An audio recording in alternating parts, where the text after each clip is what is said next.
एक महिला कॉलेज छात्रा अपना मील कार्ड स्वाइप कर रही थी। तभी उसे पता चला कि उसमें सिर्फ $1 बचा है। उसने सोचा कि वह सब्जी का एक हिस्सा खरीदेगी, क्योंकि उसके लिए एक बच्चे को पालना आसान नहीं था। कैंटीन के कर्मचारी ने उसे मुफ्त में मांस की एक डिश दे दी। लड़की ने खुशी से उसका धन्यवाद किया। खाना खत्म करने के बाद वह अपने बच्चे को स्तनपान कराने के लिए कक्षा में गई, लेकिन उसके सहपाठियों ने उसे घृणा भरी नजरों से देखा। जब प्रिंसिपल ने शोर सुना तो वह तुरंत वहाँ पहुंचे। जब उन्होंने देखा कि एक लड़की बच्चे को स्कूल लेकर आई है तो वह बहुत गुस्से में आ गए, क्योंकि आज निवेशक स्कूल का निरीक्षण करने आने वाले थे। अगर उन्होंने एक अविवाहित छात्रा को बच्चे के साथ देख लिया तो यह निश्चित रूप से स्कूल की छवि को प्रभावित करेगा। प्रिंसिपल ने लड़की को निकालने का फैसला किया। लड़की अपनी पढ़ाई छोड़ना नहीं चाहती थी। जब वह संघर्ष कर रही थी तभी एक सहपाठी ने गलती से उसे धक्का दे दिया, जिससे उसकी गोद में मौजूद बच्चा हवा में उछल गया। तभी उसे सीईओ के पिता ने पकड़ लिया। उन्होंने बच्चे को देखा और पाया कि वह बिल्कुल उसी तरह दिखता है जैसे बचपन में सीईओ दिखता था। सीईओ ने भी बच्चे को देखा और 1 साल पहले की घटना को याद किया। उसने अंदाजा लगाया कि जिस लड़की के साथ वह था वह आसपास ही है, और सच में जब उसने मुड़कर देखा तो वह लड़की उसे मिल गई। 1 साल पहले लड़की को उसके चाचा चाची ने मजबूर किया था। वे उसे एक 50 साल के आदमी को बेच देना चाहते थे। भागते समय लड़की गिर गई। अचानक उसे लगा कि उसका पूरा शरीर जल रहा है। उसे समझ आया कि उसे झेड़ दिया गया है। सौभाग्य से उसी समय सीईओ वहाँ से गुजर रहा था। मजबूरी में उसने उससे मदद मांगी। परिस्थितियाँ जटिल थी और उन्होंने वह रात साथ बिताई। एक गलतफहमी के कारण वह सब हुआ। बाद में जब सीईओ ध्यान नहीं दे रहा था, लड़की चुपचाप वहाँ से भाग गई। 1 साल बाद लड़की बच्चे को लेकर स्कूल आई, लेकिन उसे फिर से दूसरों की नफरत का सामना करना पड़ा। उन्होंने उस पर आरोप लगाया कि उसे कक्षा में बच्चे को स्तनपान कराने का कोई अधिकार नहीं है। प्रिंसिपल भी बहुत गुस्से में थे, क्योंकि निवेशक आने वाले थे। अगर उन्होंने यह देख लिया तो स्कूल की प्रतिष्ठा खराब हो जाएगी। प्रिंसिपल उसे निकालना चाहते थे, लेकिन लड़की ने मना कर दिया। तभी बहस के दौरान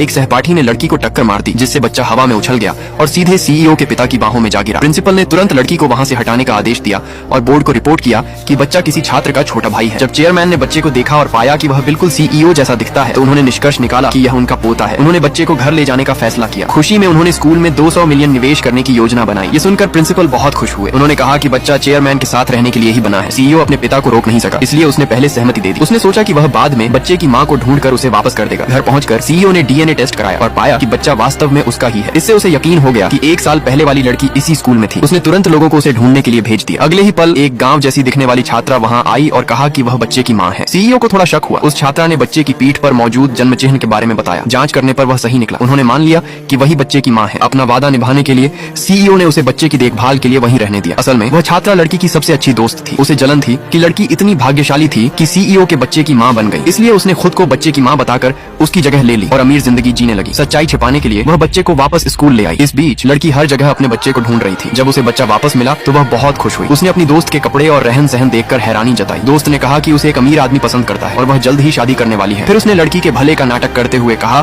कि उसके लिए बच्चे को स्कूल लाना मुश्किल है। उसने प्रस्ताव दिया कि वह बच्चे को अपने घर ले जाकर पालेगी और जब स्तनपान का समय होगा तो बच्चे को वापस लेकर आएगी। इससे बच्चे को बेहतर जिंदगी मिलेगी। लड़की अपनी दोस्त की बहुत आभारी हुई और उसे बच्चे की गॉड मदर मान लिया। फिर वह बच्चे को लेकर वॉशरूम में गई ताकि उसे स्तनपान करा सके। जैसे ही उसने अपने कपड़े उतारे, अचानक